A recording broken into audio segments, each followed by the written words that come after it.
बातों को रखना चाहता हूं जो पब्लिक डोमेन में है। काफी कुछ ऐसी बातें हैं जो हम सबको जानकारी में नहीं है, लेकिन जो पब्लिक डोमेन में है उसको देखकर लगता है कि बहुत से सवाल खड़े हुए हैं।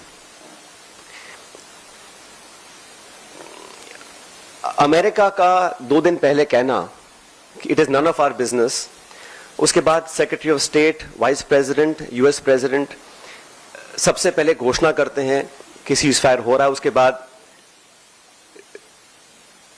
पाकिस्तान और भारत भी सीज फायर का ऐलान करते हैं। ये जो मीडिएशन है इसको क्या भारत सरकार ने एक्सेप्ट किया है और किन कंडीशंस पे इस प्रकार की घोषणा अमेरिका ने करी है, ये बहुत बड़ा सवाल है। उसमें कश्मीर का जिक्र किया गया है।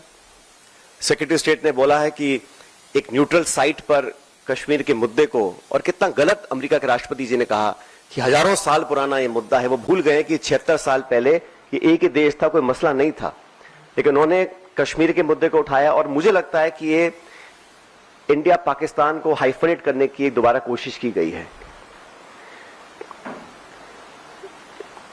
आईएमएफ का बेल आउट करना, पहले भी बैक चैनल डिस्कशंस होते होंगे, डिप्लोमेसी का अपना एक रोल है दुनिया के हर कोने में, लेकिन इस प्रकार वॉशिंगटन से सीज फायर की अगर घोषणा होती है तो कई सवाल खड़े करता है। भारतीय थल सेना के पूर्व जनरल्स ने भी जो बातें बोली हैं उस पर भी हमको ध्यान देना चाहिए।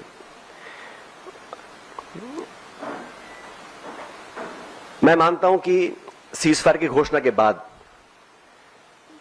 जो कल बॉर्डर पर लगातार वायलेशंस हुए,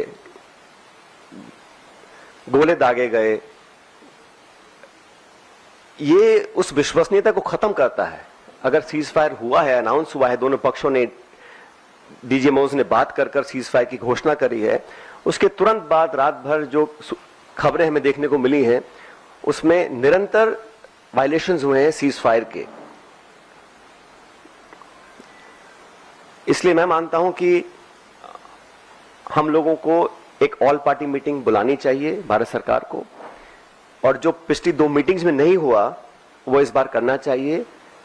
प्रधानमंत्री जी को इस ऑल पार्टी मीटिंग में आना चाहिए और पूरे देश को कॉन्फिडेंस में लेकर सभी दलों को, क्योंकि सभी दलों ने अपनी विचारधारा को परे रखते हुए समय पर भारत सरकार को संपूर्ण समर्थन दिया था, और जो ऑल पार्टी मीटिंग्स बुलाई गई उसमें प्रधानमंत्री जी नहीं आ पाए थे। तो एक और ऑल पार्टी मीटिंग बुलानी चाहिए जिसमें वो सबको कॉन्फिडेंस में लें, सब पॉलिटिकल पार्टीज को और देश को कॉन्फिडेंस में लें कि सीज फायर हुआ है, किन शर्तों पर हुआ है, और अगर सीज फायर की घोषणा के तुरंत बाद रात भर पाकिस्तान गोलाबारी कर रहा है, सरहद पर मोटर फायर कर रहा है, तो उनकी विश्वसनीयता पर कब तक विश्वास किया जा सकता है, और क्या गारंटीज हैं कि भविष्य में इस प्रकार की घटना को अंजाम नहीं दिया जाएगा।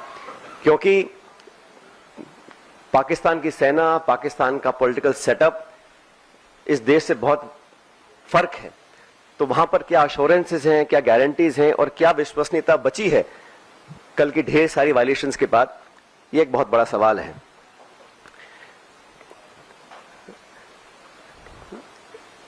उन्नीस सौ 71 में भी जब युद्ध छिड़ा था तो अमेरिका ने कहा था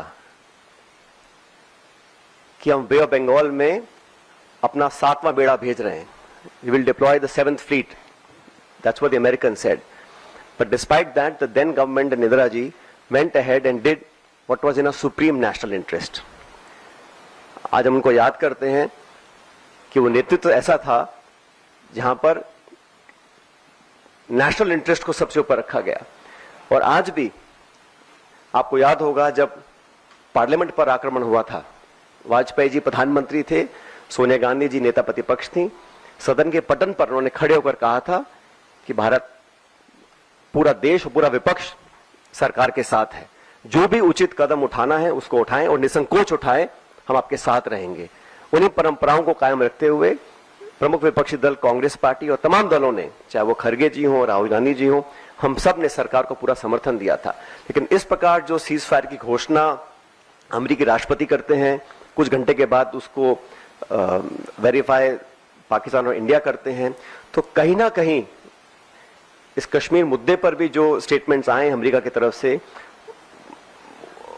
उस पर सरकार को अपना पक्ष रखना चाहिए, क्योंकि ये बायलैटरल इशू है। इसका अंतर्राष्ट्रीयकरण करने की जो कोशिश की जा रही है इस पूरे प्रकरण के माध्यम से, मैं इसको ठीक नहीं समझता हूं। एक विशेष सत्र पार्लियामेंट का बुलाना चाहिए।